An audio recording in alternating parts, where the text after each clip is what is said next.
For the first time in 11 years, the Myers Beach ice caves are open to the public. They border the shores of Lake Superior in northern Wisconsin. The caves are located on the Apostle Islands National Lakeshore. This is the first time since 2015 that conditions are allowing people to roam the caves.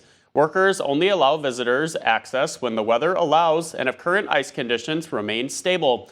A spokesperson for the National Lakeshore said few places offer an experience like this. Safety is top priority, so officials are constantly monitoring for any weather changes.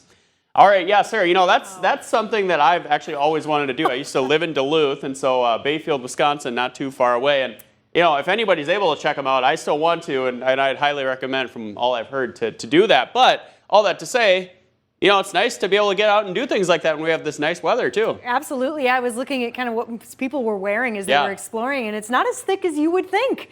Because, yes, it's a little warm to the north as well, but not too warm that the ice caves aren't melting and splashing all over.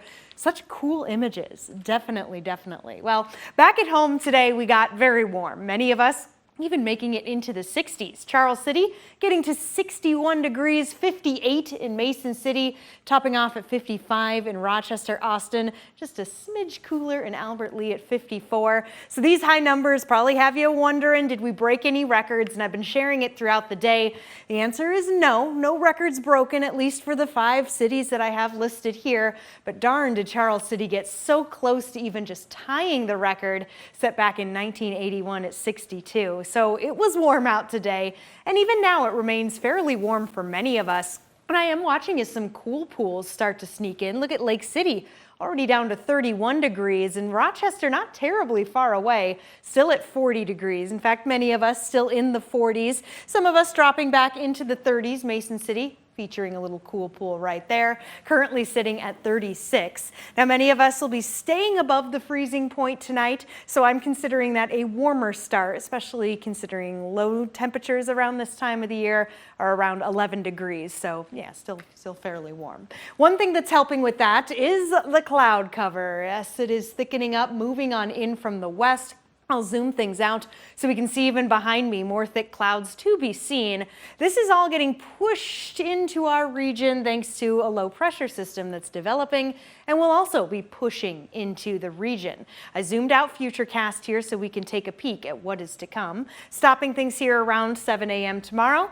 Note, it is still going to be cloudy, a cloudier start and just overall a cloudier day. As we do start to get into the evening hours though, this is around 5 p.m. The winds blowing fairly strong, gusts up to 35 miles per hour possible, but you can see some activity a little further to the north, and that's where the majority of this is going to be staying, especially when it comes to more the frozen type of precipitation.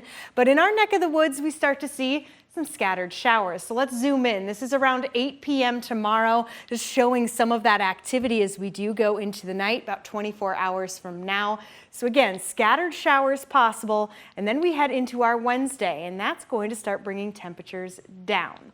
Now, we'll talk about that in a moment, but over the next 24 hours, this is just a look at when we can expect some of that rain to start moving in. So looking to be more of an evening event, but that rain then changes over into mixed chances, and then mixed chances become snow chances. As you can see here over the next 7 days, temperatures taking a big drop. Ryan, by the time we are finishing off this week, we're back below freezing, back below average on Sunday.